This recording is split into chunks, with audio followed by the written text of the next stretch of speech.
Si uno observa, aunque sea muy superficialmente, la historia de Venezuela después de la independencia hasta el comienzo de este siglo, hay un hecho evidente que aparece como recurrente y central en todo ese proceso, y es el gran papel de los caudillos. Ese siglo que arranca desde 1830 o antes, si se quiere, y que llega en rigor hasta la muerte de Juan Vicente Gómez, está dominado por ese hecho central, el caudillismo, el gobierno de los grandes caudillos personalistas de base rural con ejércitos propios, que son quienes gobiernan el país y que periódicamente se suceden los unos a los otros. Cuando uno declina empieza a surgir otro. Ese hecho no es un hecho caprichoso, desde luego. Nada de lo que ocurre en la historia de un pueblo se debe ni al azar ni al capricho. Obedece a una serie de circunstancias, de fuerzas, de tendencias y de realidades que son las que determinan que las cosas ocurran de esa manera y no de otra. Muchas veces pasamos de una manera superficial sobre esos hechos y no los queremos penetrar y no nos damos cuenta de que debajo de ellos está todo un proceso que importa conocer, porque si no conocemos ese proceso no tenemos nunca manera de comprender por qué las cosas ocurren de una manera y no de otra. No tenemos manera de entender por qué se produce el hecho caudillista, por qué se mantiene, por qué se reitera de un modo tan consistente y tan tenaz. No por un capricho, evidentemente, no por una falla mental de los venezolanos, sino por una serie de razones que explican ese hecho. Y eso me parece a mí que es muy importante y es básico para nosotros entendernos a nosotros mismos. ¿Qué significó la independencia? Lo primero que tendríamos que pensar es esto y hacernos esta pregunta. La independencia significa fundamentalmente y básicamente la ruptura del orden colonial. El orden colonial se había creado en 3 siglos, en 300 años de dominación española. Y era un orden con unas características muy propias. Era un orden vertical, muy rígido, gobernado desde arriba hacia abajo, una verdadera pirámide política y social muy estricta, que tenía a la cabeza al rey y a la metrópoli española. Y de allí partían ininterrumpidamente en una gradación descendente las líneas de autoridad y de comando hasta la base de la pirámide. ¿Cuáles eran esas líneas? Los representantes del rey y los representantes de la metrópoli en Venezuela, que eran en primer término el gobernador y capitán general, luego las instituciones creadas por España, en gran parte instituciones españolas trasladadas al mundo americano, la audiencia, el real consulado, el sistema judicial, el sistema de las municipalidades, todo esto que era lo que existía. Ahora, todo esto dependía de la corona y descendía de la corona. El poder de decisión local era prácticamente mínimo. Dentro de Venezuela, dentro del ámbito del territorio de lo que más tarde fue Venezuela, no se podían tomar decisiones importantes. Todas esas decisiones reposaban en decisiones del rey. El propio gobernador y capitán general tenía una autoridad muy limitada, la audiencia tenía una autoridad muy limitada, la intendencia tenía una autoridad muy limitada. De modo que esto hacía que fuera muy lenta la administración en buena parte, y en segundo lugar que escapara de la gente local. En el buen sentido de la palabra, no existía representación. Las distintas capas en que se dividía la sociedad colonial, que eran capas muy estrictas y muy rígidas, clases sociales muy separadas, no tenían ningún poder de decisión de ellas mismas. Ellos lo más que podían era apelar a la corona, llevar su querella ante la corona y esperar de la corona, del rey, de los ministros en la lejana Madrid, que acogieran su queja, que decidieran en favor o en contra de lo que ellos apelaban. Pero ellos no tenían manera de decidir por ellos mismos. Esto era muy distinto a la colonización a la inglesa que hubo en la América del Norte, porque los ingleses trasladaron con sus colonos los sistemas que ya ellos tenían en Inglaterra. De modo que hubo desde el comienzo de la colonización inglesa representación local. Es decir, los propios colonos tenían un autogobierno. Ellos elegían gran parte de sus autoridades y decidían gran parte de las cosas que les pertenecían y que tenían que ver con su vida ordinaria. Esto creó, claro, mecanismos de autonomía, mecanismos de autogobierno, práctica de gobierno y un sistema de representación indudablemente eficaz que pudo continuar después de la independencia. En Venezuela no. En Venezuela no había sino lo que pudiéramos llamar las municipalidades, que tenían unos poderes muy restringidos, que no iban más allá de la ciudad y que estaban limitados a cuestiones de policía y de mercado, de abastecimiento, y en materia política la injerencia era prácticamente nula. No podían hacer valer en absoluto ni su manera de pensar ni sus reacciones. Ese orden se mantuvo inalterable por 300 años. Ese orden que separaba las castas, que estaban arriba los peninsulares, los funcionarios españoles, seguían inmediatamente los ricos criollos descendientes de los conquistadores dueños de la tierra, seguían luego los criollos que no tenían propiedad, seguía lo que llamaban la casta de los pardos, que eran todo el mestizaje sanguíneo y cultural que se produjo en Venezuela en esos 300 años, que eran artesanos, eran gente libre pero artesanos. Y por último, el indio, que no tuvo en Venezuela ninguna importancia, el indio fue completamente marginal, no fue el caso ni de México, ni del Perú, ni de la propia Colombia, y luego la esclavitud, que era básicamente de africanos. De modo que esas eran unas capas incomunicadas unas de otras que constituían esa pirámide social rígida, donde no había ni movilidad vertical ni movilidad horizontal. Eso se rompe con la independencia, y se rompe de un modo completo y definitivo. Se rompe en primer lugar porque la base de legitimidad y de autoridad sobre que reposaba todo aquello y que reposó durante tantos siglos, desaparece, que era la corona española. El rey no manda, el rey no es quien decide. Entonces, ¿quién decide? Van a crear los criollos unas instituciones nuevas. Ellos pretenden crear una república, pero esa república, ¿en qué experiencia reposaba? ¿En qué antecedente reposaba? ¿En qué práctica reposaba? ¿Habían alguna vez elegido los venezolanos alguna autoridad? ¿Habían alguna vez participado en la discusión de sus propios intereses? ¿Tenían alguna práctica, alguna experiencia, algún antecedente? No tenían ninguno. La educación política era nula, la educación general era muy limitada misma, de modo que instaurar una república en un país que tenía 300 años sin conocer ninguna forma de gobierno representativo era por lo menos un aventurado salto en la oscuridad. Y eso es lo que ocurre. Esas instituciones se proclaman, pero no logran funcionar, no pueden funcionar porque no corresponden a la realidad social del país, porque no habían salido de esa realidad, porque el país no las había vivido ni creado con su propia vida.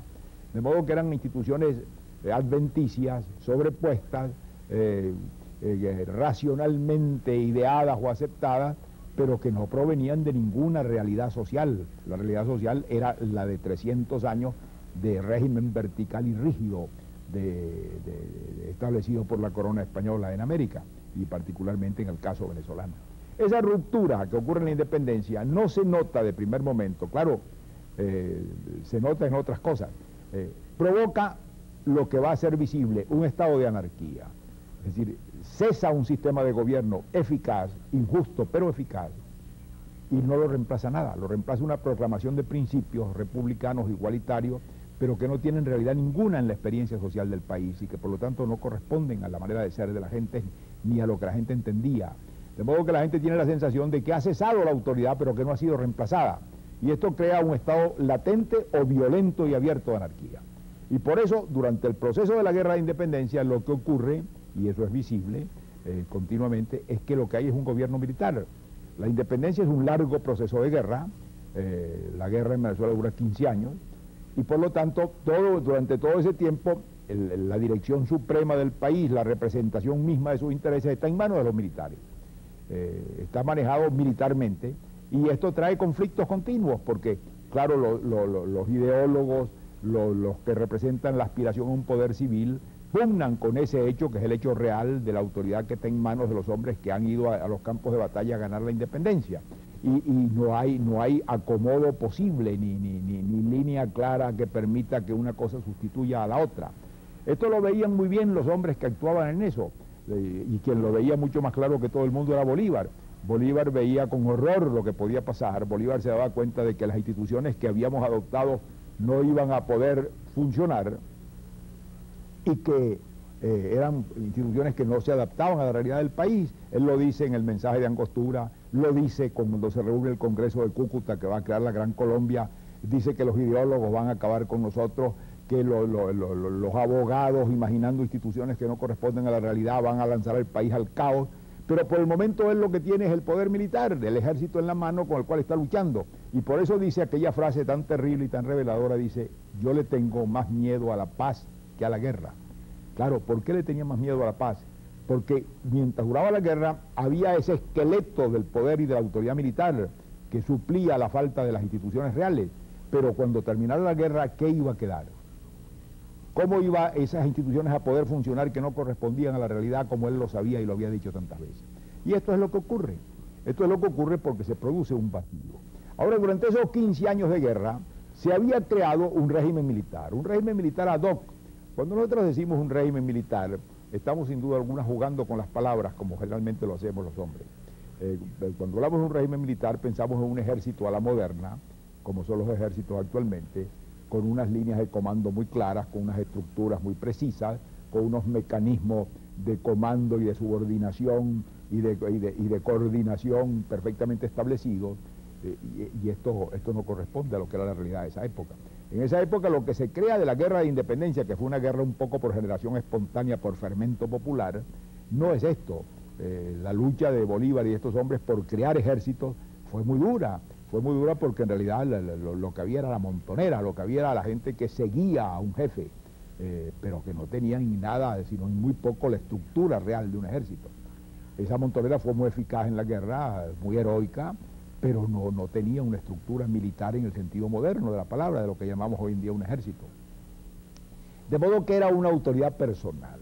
¿Quiénes eran estos jefes? Hombres que adquirían un ascendiente sobre los demás gracias a su valor, gracias a su inteligencia, gracias a su capacidad de mando, que hacía que se le impusieran a los otros y que los otros le siguieran, y gracias a una vinculación de persona a persona. Y eso lo ve uno mucho ya desde la guerra de independencia, empieza a prefigurarse este hecho. Los hombres que mandan en la independencia no son comandantes militares en el sentido en que hoy en día lo decimos.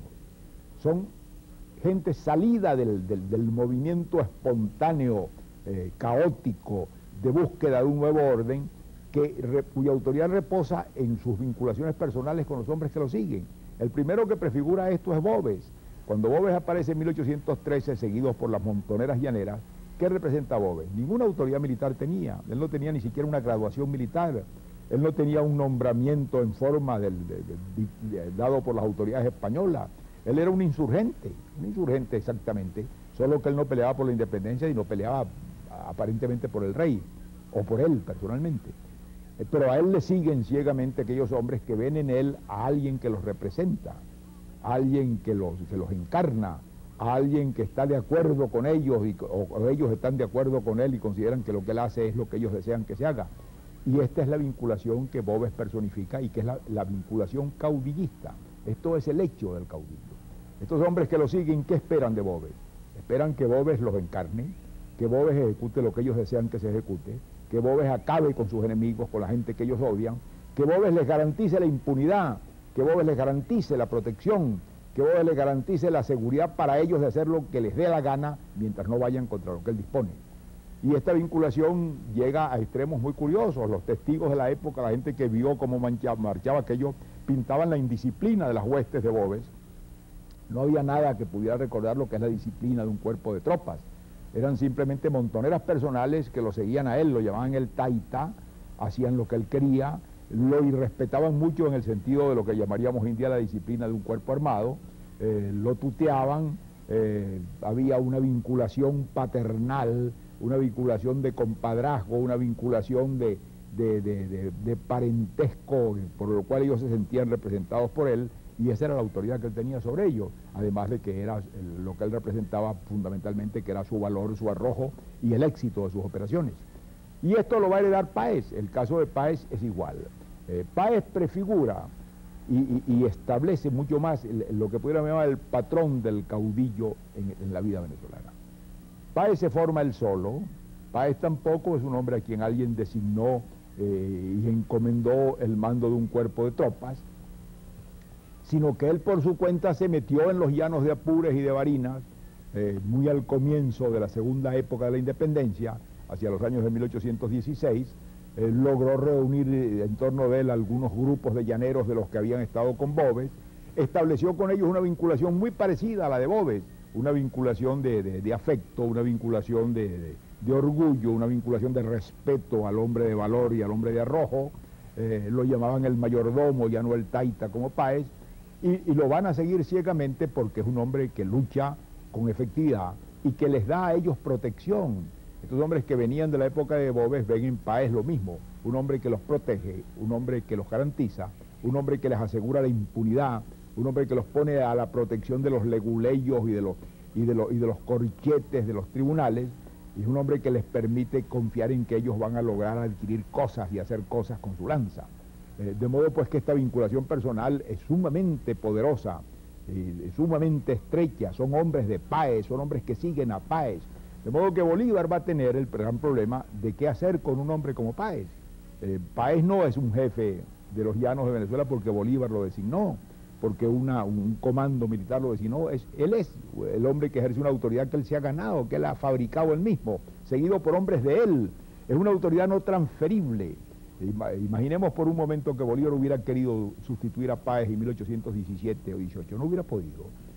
En primer lugar no hubiera podido porque los llaneros no hubieran reconocido a ese nuevo jefe. La vinculación esa no se podía transferir, de modo que había allí una cosa de hecho.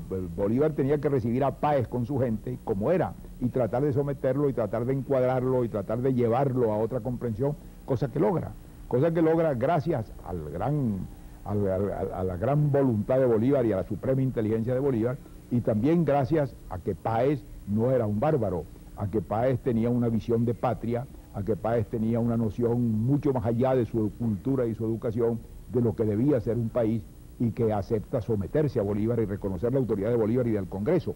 Eso viene en honor de Páez, porque Páez ha podido sencillamente negarse a reconocer más nada que no fuera el poder de su lanza y de la gente que lo seguía, y sin embargo él lo hace y esto hay que reconocérselo. Pero él establece esa vinculación. De modo que cuando el año de 1821 en Carabobo queda Páez como la figura más importante en la decisión de esa batalla, él se transforma sin duda alguna en el jefe militar más importante que hay en el país. Un hombre hecho por sus propios medios, un hombre que no debía nada sino a lo que él había realizado, y un hombre que se encuentra en ese momento a los 31 años de edad, proclamado general en jefe en el campo de Carabobo, con una inmensa autoridad y con un ejército suyo, con una formidable fuerza de caballería que lo sigue ciegamente, que es una tropa personal suya.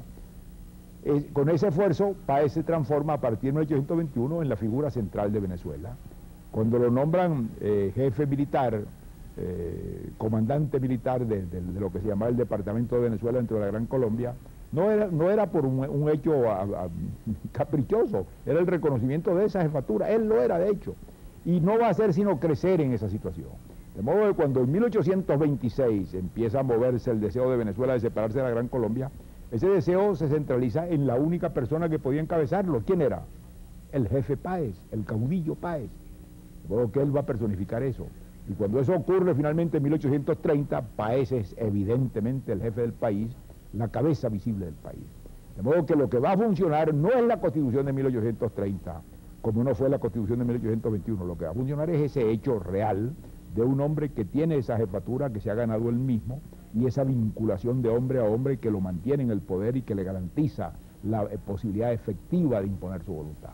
Claro, Páez tiene una distinción, así como tuvo la distinción de reconocer la autoridad de Bolívar y someterse a ella.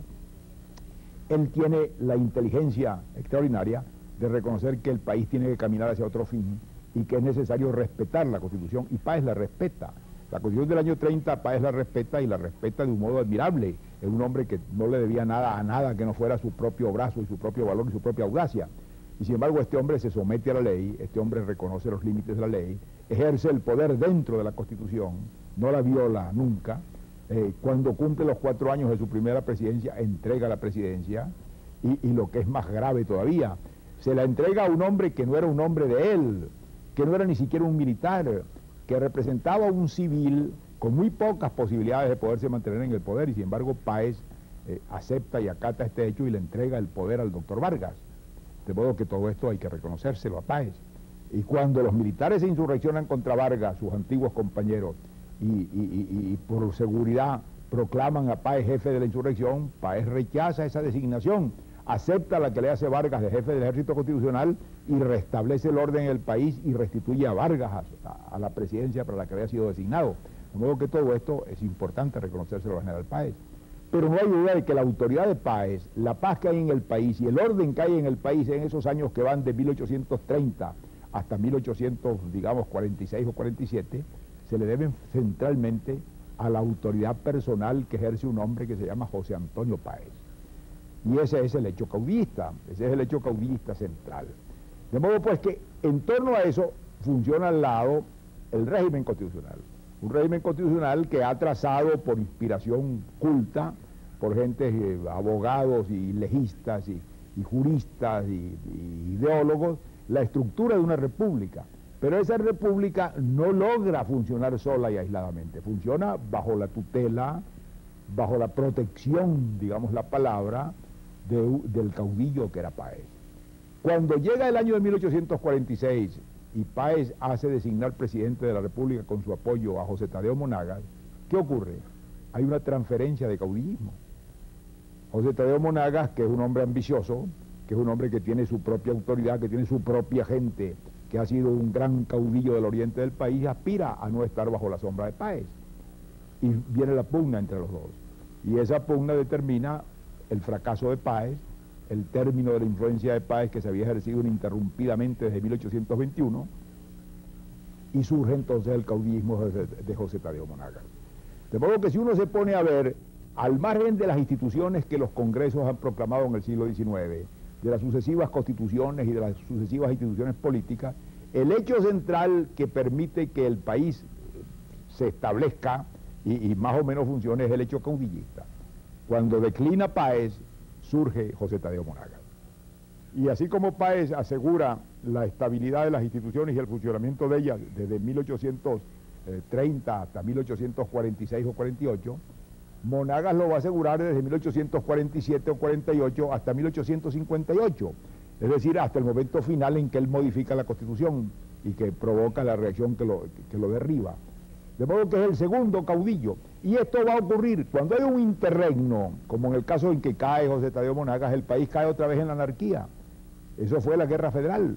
De la Guerra Federal iba a salir un caudillo, que era Zamora, no sale, porque Zamora a los 11 meses de iniciarse la Guerra Federal muere en un combate, cae herido de muerte y por lo tanto se troncha la posibilidad de Zamora. Y en el resto de esos 5 años de guerra larga y cruenta, no surge otro caudillo, porque el jefe nominal de la federación era Falcón, que no tenía la consistencia del caudillo, la calidad personal del caudillo. Era un hombre respetable, era un general valiente, pero no tenía ese carisma del caudillo, esa vinculación de hombre a hombre que hacía la autoridad de estos jefes.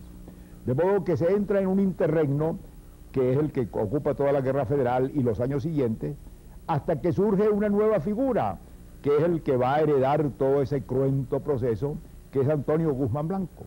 Y Antonio Guzmán Blanco se constituye en el nuevo caudillo, el tercer caudillo de nuestro siglo XIX, que va a dominar y a gobernar prácticamente por 18 años, desde 1870 hasta el año de 1888. El 87 él se marcha de Venezuela y ya no regresará más. Pero sin embargo el guzmancismo toma algún tiempo más en disolverse. Al final del siglo XIX hay la posibilidad de un nuevo caudillismo que viene del guzmancismo y de la Guerra Federal, que es el que podría haber constituido el general Joaquín Crespo. Tiene igualmente las mismas raíces de Páez, las mismas raíces del personalismo de Monagas, el mismo tipo de vinculación de hombre a hombre. También se troncha por el azar que hace que muera el general Crespo en un combate muy poco después de entregar la presidencia del año de 1898. De modo pues que aquí termina el que hubiera podido ser el cuarto caudillo. Pero ya a fines del siglo, el 99, ocurre la invasión de Castro. Castro no logra ser ese caudillo. Castro es un jefe brillante, Castro es un conductor de tropas muy, en el sentido tradicional venezolano, muy eficaz. Pero él no tiene el carisma del caudillo ni las condiciones esas paternalistas, asentadas, protectoras del caudillo. Pero al lado suyo viene un hombre que sí las tiene, que es Juan Vicente Gómez. Y Juan Vicente Gómez va a ser el quinto y final caudillo de la Venezuela rural, que vino en sucesión ininterrumpida desde la separación de la Gran Colombia, desde la forma militar de gobernar que hubo bajo la independencia, y que termina en realidad con Juan Vicente Gómez, con el largo dominio de Juan Vicente Gómez en Venezuela, que es el último de esta familia de caudillos. Esto es la realidad de nuestra historia, y es importante que la veamos así, porque de otro modo no la entendemos ni la comprendemos. El gran problema de Venezuela fue que el orden colonial no era un orden creado por nosotros, no era un producto de una realidad social, era un orden impuesto y fabricado desde fuera. Y una vez destruido, no tuvimos con qué sustituirlo, porque las repúblicas, las instituciones republicanas que pretendíamos adaptar copiándolas de Francia o de los Estados Unidos, no correspondían a nuestra realidad social e histórica. Y por lo tanto, el país dio de sí una forma de autoridad. Al margen de esas constituciones, al margen de esas instituciones, creó estas jefaturas personales, estos personalismos, estos paternalismos que constituyen la figuración de lo que fueron los grandes caudillos de la vida venezolana en el siglo XIX y que terminan en 1935 a la muerte de Juan Vicente Gómez. De modo que llenan la vida venezolana por más de un siglo y fue la única forma de orden, la única forma de estructura que el país halló de sus propios recursos y de su propia naturaleza cuando las instituciones de 300 años de régimen español tuvieron que desaparecer, no eran sustituibles y no se encontró con qué sustituirla con las instituciones liberales y republicanas que los ideólogos y los hombres de pensamiento avanzado pretendían implantar sin que la realidad social del país correspondiera a ellas ni les permitiera arraigar. Muchas gracias y hasta la próxima.